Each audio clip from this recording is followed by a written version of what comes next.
भागवत कथा करने से क्या होता है, चलिए जानते हैं एक कथा के माध्यम से।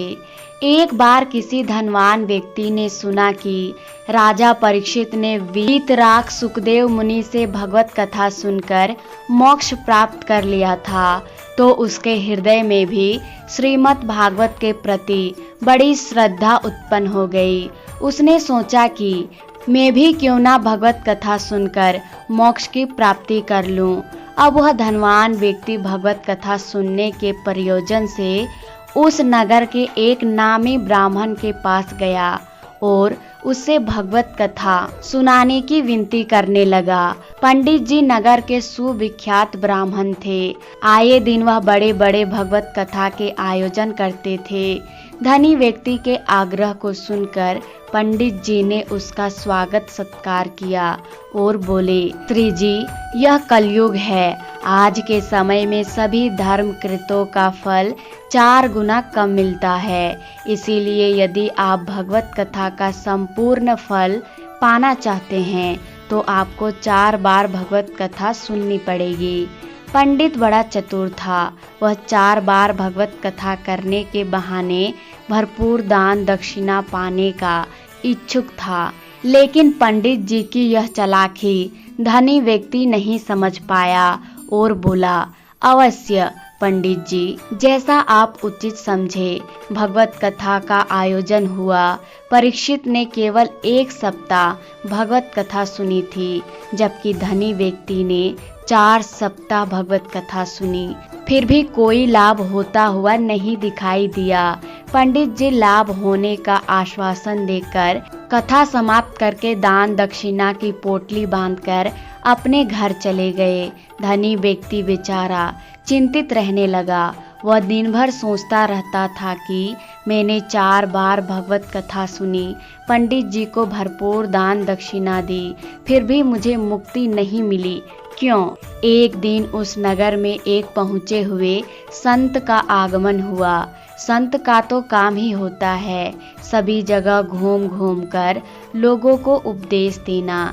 जब धनी व्यक्ति को संत के बारे में पता चला तो वह भी अपनी समस्या लेकर उनके पास गया और बोला, महात्मन, मैंने सुना है कि परीक्षित ने 1 बार भगवत कथा सुनकर मोक्ष की प्राप्ति की थी, अतः मैंने कलयुग के हिसाब से 4 बार भगवत कथा का आयोजन करवाया, किंतु मुझे अभी तक मोक्ष की प्राप्ति नहीं हुई, क्यों?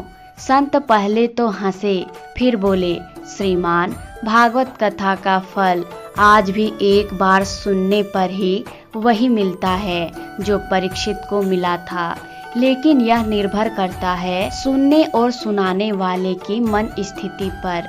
क्या आपकी कथा में सुनने और सुनाने वाले की मन स्थिति राजा परीक्षित और वीतराग सुखदेव जैसी थी? धनी व्यक्ति को बात समझ में नहीं आई, अतः उसने पूछा, वह कैसे? संत महाशय बोले, क्या आपको नहीं मालूम, राजा परीक्षित को उन 7 दिनों में केवल मृत्यु दिखाई दे रही थी और वीतराग सुखदेव मुनि भागवत कथा उन्हें केवल उनके कल्याण अर्थात मृत्यु भय से निवारण के लिए सुना रहे थे, ना कि अपने लोभ और लालच की पूर्ति के लिए। बस यही कारण है कि आपको 4 सप्ताह की भागवत में भी मोक्ष नहीं मिल पाया, जबकि राजा परीक्षित ने 1 बार सुनकर ही मोक्ष को प्राप्त कर लिया। शिक्षा, आजकल के कथाकार भी पंडित जी जैसे चालाक हैं, जो केवल दान दक्षिणा के लोभ और लालच से भागवत कथा का आयोजन करते और करवाते हैं, तथा श्रोतागण भी पंडाल से निकलते ही सारी कथा वहीं छोड़ आते हैं। कुछ लोग अच्छी बातें याद भी रखते हैं तो केवल मनोरंजन और दूसरों को सुनाने के लिए रखते हैं। दोस्तों, ज्ञान थोड़ा भी हो, लेकिन अगर वह अमल में लाया जाए तो आपको महान बना सकता है। इसके विपरीत अगर बहुत ज़्यादा ज्ञान है और वह अमल में ना लाया जा सके तो निरर्थक है।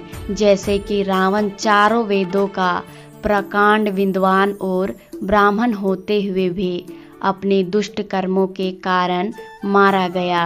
यदि आपको यह वीडियो पसंद आई हो तो वीडियो को लाइक, शेयर, सब्सक्राइब जरूर कर देना और कमेंट में जय श्री कृष्ण अवश्य लिख देना।